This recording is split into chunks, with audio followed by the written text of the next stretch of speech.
Ya, 18.22 sudah tercipta sampai pagi ini di sesi Asia, bahkan di jam 12 siang ini kita sudah mendapati zona 18.22 sebagai area tertinggi dan terkoreksi 18.18. Oke, what's next? Apa yang harus kita lakukan selanjutnya? Apalagi non-farm payroll beberapa jam mendatang itu akan dirilis. Oke, skemanya, skenario-nya tentunya Anda sudah paham. Setiap Anda menyaksikan video kami, berarti kami akan memberikan suggestion berdasarkan skenario yang memungkinkan terjadi. Dan di setiap periodenya kami juga sempat mengingatkan, kalau ternyata memang pergerakan tersebut sudah terjadi sebelum non-farm payroll atau sebelum dirilis data, maka hati-hati vice versa atau pembalikan arah atau respon kebalikannya. Itu pun yang akan sama kita lakukan untuk hari ini. Karena kalau kita lihat dari 2 hari pergerakan terakhir, terutama bayangkan dari zona 17.70 sampai 18.20. Kalau kita perhitungkan sampai hari ini, berarti itu sudah berada di sekitar 50 atau 52 poin. Yang artinya kembali kalau kita kalkulasikan itu berarti sekitar 52 juta. Ya, otomatis secara standar sederhananya, hitungan matematik sederhananya harus ada koreksi. Koreksi yang paling normal kemana? Koreksi yang normal kita harus melihat zona 50% terlebih dulu. Kalau kita kalkulasikan 17.70 berarti sekitaran 17.95. Atau kalau misalkan kita asumsikan 18.20 berarti kemungkinan 1.800. Jadi kita memiliki nilai tengah di kisaran 17.95 dan juga 1.800. Nah, areal itulah yang akan menjadi patokan bagi saya. Apakah nanti kita akan melihat potensi kenaikan lanjutan apa tidak, atau memang nantinya akan tergelincir di bawah 1.800 kembali. Tentunya data non-farm payroll nanti malam akan sangat berpengaruh, tapi kembali kami ingatkan, kemungkinan vice versa atau respon kebalikan itu bisa terjadi.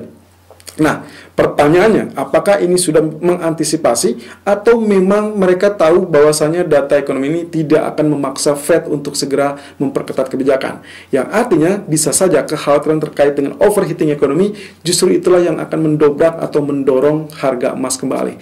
Jadi hati-hati, di kali ini kita menghadapi 2 situasi yang sangat berbeda dalam satu kumparan yang sama, yaitu non-farm payroll. Semakin bagus, seharusnya ini akan mengisarkan Fed akan segera bertindak, tapi di sisi lain Fed sudah mengkonfirmasi mereka belum akan bertindak. Jadi kemungkinan selama itu belum dijadikan jaminan untuk bertindak, maka kemungkinan data ini akan diasumsikan sebagai kekhawatiran overheat ekonomi.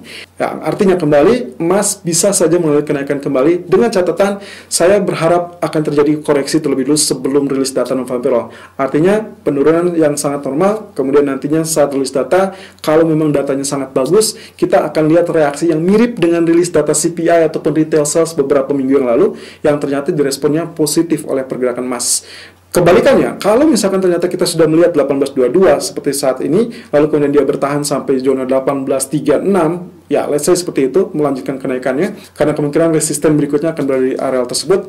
Kalau ternyata sudah terlampau tinggi, maka saya sarankan nantinya kita akan merespon kebalikan. Artinya di atas zona 18.30 atau mungkin minimum 18.28 kita akan melakukan sell, kalau itu pun muncul di saat rilis data non-farm payroll.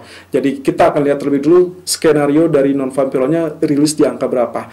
Dan tentunya yang paling dibutuhkan bukan hanya sekedar data bagus, tapi harus data yang fantastis. Artinya, kalau ekspektasinya di 978, kita membutuhkan angka di atas 1 juta. Ya, let's say angkanya Goldman Sachs 1,3 juta. Berarti itu yang jadi patokan standar. Kalau itu yang terjadi, maka emas bisa diharapkan untuk tergelincir ataupun mungkin terkoreksi. Mungkin saja 20 atau 30% dari range 2 hari terakhir. Kita lihat technical view untuk hari ini, 7 Mei 2021. Irfan untuk Agrodana. Technical Outlook 7 Mei 2021 jam 11:35 waktu Indonesia bagian Barat, NFP Day. Hari ini, malam ini 19.30, jangan dilewatkan karena itu adalah ya bisa dibilang penentuan ya. Kalau kita lihat dari data-data ekonomi terakhir yang sangat bagus, maka kita akan lihat cerminannya apakah memang non-farm payroll nanti malam ini akan boosting sekali untuk ekonomi atau memang hanya biasa-biasa saja. Oke, kategori yang pertama kita lihat dari DXY terlebih dulu. Kemarin kita sudah lihat dari potensi kenaikan yang sangat fantastis, lalu kemudian dia ternyata membentuk doji candle, dan selang berhari, ya selang sehari kemudian, lebih tepatnya kemarin, itu terjadi dengan reversal. Ya, ini hampir mirip dengan topik kita kemarin, apakah reverse apa tidak. Nah, ini yang juga tergantung pada time frame ya, karena dia ditemukan time frame-nya daily, maka dia kecenderungan untuk turunnya ya lebih, konfirmasinya jauh lebih berpengaruh. Nah, lalu kemudian bagaimana selanjutnya kalau memang sudah terjadi candlestick seperti ini, ya saya rasa ini akan terjadi penurunan lebih lanjut, dan perkiraan saya mungkin target terendah untuk DXY atau dolar itu berada di 90.59. Sampai saat ini dia masih bertahan di 90.86, tapi dengan catatan pula bisa saja ini nanti hanya membentuk tail panjang lalu kemudian dia reverse kembali, atau dalam artian mungkin ditutup dengan potensi candlestick doji, dan ya itu dikarenakan data non farm payroll nanti malam. Nah, pertanyaannya adalah apakah market sudah mengantisipasi terlebih dulu atau belum? Jadi kemungkinan itu yang akan bertindak sebagai pola pergerakan selanjutnya.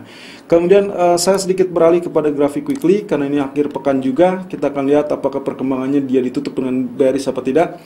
Kemarin kita sudah sempat sampaikan adanya, pertama kalau kita lihat dari potensi penurunan di titik ini adalah tanggal 21 September dengan titik puncak di tanggal 29 Maret 2021 ya. Jadi 2020 dan 2021 ini menurun ya. Lalu kemudian kalau perhatikan RSI, saya coba dibantu dengan RSI kali ini. Ternyata puncak di tanggal 21 September, lalu kemudian puncak di tanggal 29 Maret, ini justru RSI-nya mengalami kenaikan. Berbeda dengan kondisi dari price, di mana price-nya mengalami penurunan. So ini kita sebut dengan divergence ya. Bearish divergence berarti kemungkinan potensinya memang mengalami penurunan. Dan itulah exactly apa yang terjadi dalam ya at least 1,5 bulan terakhir ya, sampai detik ini. Jadi kita masih akan lihat secara keseluruhannya targeting dari apa yang kita sempat sebutkan, ini adalah pola Elliott wave 1, 2, 3, 4, dan kita masih menentukan wave kelimanya. Berarti wave kelima itu harus tembus titik ketiga atau low titik ketiga di 89.20 ya. Kita masih lihat ini perkembangannya dalam grafik mingguan. Jadi kemungkinan candlestick hari ini adalah menentukan untuk potensi pekan depan, yang artinya kalau misalkan memang confirm ditutup dengan bearish, berarti doji candle kemarin yang berbentuk bullish ini sama sekali tidak mempan atau gagal. Jadi kemungkinan tekanannya masih akan ada. But who knows, ternyata ada kebijakan yang bisa memaksa Fed untuk segera beralih kepada pengetatan kebijakan. Kemudian kalau kita lihat dari grafik 1 jamnya, potensi pergerakan yang kemarin kita asumsikan bisa naik, bisa turun, ternyata yang confirm adalah penurunan. Walaupun potensinya ascending, tapi Anda bisa lihat sendiri, dia sempat spike tapi tertahan, lalu kemudian dia tertahan sideways di area ini, bahkan sempat di bawah arealnya. Lalu kemudian trend line di sini juga sempat menopang, tapi semakin kecil sudutnya ternyata dia akan langsung menuju penurunan. Dan ini adalah support 1, support keduanya. Jadi kemungkinan untuk hari ini, perkiraan saya kalau misalkan dilihat dari pola teknikalnya saja, seharusnya kita akan mendapati pola reverse temporary ya. Jadi temporary reverse, kemudian nantinya dia akan lanjutkan penurunan. Nah, ini kemungkinan bisa terjadi kalau misalkan let's say market sudah mengantisipasi data ekonomi yang sangat-sangat bagus. Jadi butuh data yang fantastis ketimbang data yang hanya sekedar bagus. Itu yang kemungkinan akan dinantikan oleh para pelaku pasar. Di treasury yield, pola pergerakan juga menunjukkan pola penurunan, dan lagi-lagi ya areal resisten tidak mempan lalu kemudian dia tertekan. Ini grafik 1 jamnya dengan channeling trend channel ya, masih menunjukkan pola pergerakan yang menunjukkan arah ke bawah. Nah, kali ini kalau dilihat dari areal ini agak-agak sedikit sempit ya. Ini semakin sideways, kita akan melihat apakah dia berani atau bisa untuk mengalami penurunan langsung, atau memang nantinya dia akan terjebak dalam pola sideways lagi, sehingga kemungkinan potensi reboundnya akan ada. Nah, karena kemungkinan potensi ini bisa saja dipecahkan ataupun ditembus, tapi kalau secara teknikal teorinya ini akan terjadi rejection. Jadi bisa saja di teritori ini nantinya dia juga akan kembali mengalami penurunan. Dan terakhir di grafik daily-nya, kemungkinan potensi pergerakannya juga ternyata akhirnya pecah ya, akhirnya tembus zona support yang sangat kuat. Anda ingat tentunya ini adalah trend line ya, trend line dengan berimpitan dengan zona historical price ataupun Fibonacci retracement 23.6%, dan terakhir dia berada di teritori ini ya. Dia sudah tembus, berarti kita sudah bisa mengharapkan dia targeting selanjutnya ke pola 1.46, itu pun kalau dengan catatan NFP ternyata dirilis cukup standar ya. Areal biru adalah areal garis trend line ya, ini yang saya ingatkan kembali in case Anda lupa. Dan di grafik Treasury Bond juga menunjukkan pola yang kebalikannya ya, berarti dia mengalami kenaikan. Tapi kita juga harus hati-hati karena bisa saja dia terjadi double top sehingga akhirnya tergelincir. But anyway, yang paling berimbas adalah antara DXY dengan Treasury Yield. Jadi perhatikan dua tersebut. Kalau misalkan dua-duanya mengalami penguatan, otomatis gold akan tertekan. Tapi kalau hanya salah satu, bisa saja misalkan DXY yang naik lalu kemudian yieldnya turun, saya rasa emas masih bisa mengalami kenaikan ya. Tapi kalau misalkan katakanlah DXY turun sementara yield mengalami kenaikan, kemungkinan emas akan terjebak di tengah. Technical view gold 7 Mei 2021 jam 11:42 waktu Indonesia bagian barat, high 1822.10 dan low 1812.60 dan running price 1819.40. NFPD lagi-lagi sangat menentukan, dan ini ya, apakah ini sudah terrealisasi dengan sangat baik, dalam artian sudah diskon dengan sangat baik, atau memang kita sudah akan mendapati pola lanjutan kenaikan. Oke, anyway, untuk bullish sendiri ya, ini 1836 adalah 38.2% dari Fibonacci retracement kita daily chart yang sudah kita gunakan sekian lama. Kemudian MA 200 hari ini berada di kisaran 1852. Jadi kalaupun misalkan dia spike, saya rasa yang paling memungkinkan logisnya dia tertahan di zona 1836. Nah, nantinya kalau misalkan sebelum non-farm sudah muncul 1836, saya agak sangsi kalau dia akan melanjutkan kenaikan ya. Kemungkinan karena kalau kita lihat dari potensi 1 atau 2 hari terakhir, saya asumsinya seperti itu, kenaikan sudah sangat panjang. Katakanlah dari teritori ini adalah 1781, atau mungkin diperhitungkan dari teritori ini ya, ini adalah 1770. Jadi kalau misalkan kita perhitungkan ke 1836, otomatis ini udah sekitar over than 50% ya. Jadi kemungkinan akan ada koreksi. Walaupun koreksinya, harapan saya adalah kemungkinan potensinya akan tertahan di kisaran 1809 atau 1800 level psikologis. Jadi kemungkinan kalau misalkan katakanlah sebelum non-farm payroll sudah melejit sampai zona 1836, harap berhati-hati saat tulis data non-farm payroll. Nah, itu bisa nanti dibantu dengan indikator ya. Kita lihat oversold atau overboughtnya. Nah, sementara di grafik H4-nya ya, kemarin kita sudah peringatkan, walaupun kita tidak dapat lagi di teritori 1779 ataupun 1781 ya, karena 81 yang terakhir itu dia hanya berada di 81.80, itu adalah di sesi Asia, lalu kemudian sama sekali tidak tergelincir. Walaupun tergelincir waktu dia pertama kali tembus zona 1812, dia hanya turun ke 1788. Sebelum 1812 itu dia justru hanya terkoreksi sampai 81 saja. Ya, jadi kemungkinan 88 ya. Jadi kemungkinan ini yang kita tidak dapatkan. Tapi kalau Anda lihat secara seksama, saya sempat menganjurkan kalaupun misalkan dia tembus zona 86, 89, itu akan sangat bagus karena itu bisa di-follow untuk melakukan buy walaupun ada terjangan di kisaran 95 ataupun 98. Oke, selanjutnya apa? Selanjutnya kita gunakan Fibonacci retracement saja. Ya, ini tadi yang pagi-pagi kita gunakan di sini. Sebetulnya ini sudah ditembus 18-18-nya. Sayangnya sudah keburu ditembus. Padahal ekspektasi saya seharusnya dia terkoreksi dulu kisaran 23.6% atau 38.2%. Ya, tapi oke, kalau misalkan ternyata dia naik lagi gimana?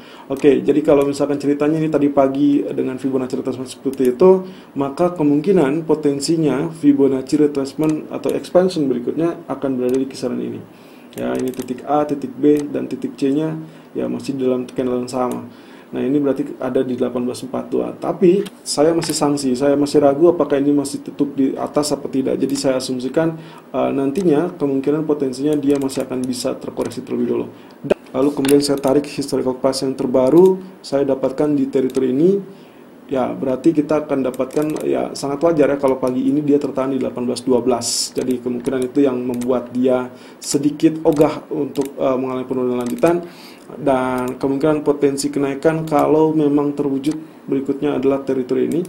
Ini berarti berada di kisaran 1829 ya, kurang lebih kalau kita perbesar di sini ya 1828. Berarti kita akan lihat areal tersebut sebagai zona resisten sebelum 1836 yang tadi sempat saya sampaikan di daily chart. Lalu kemudian di grafik H1-nya ya, ini kemarin sudah seperti ini ditembus.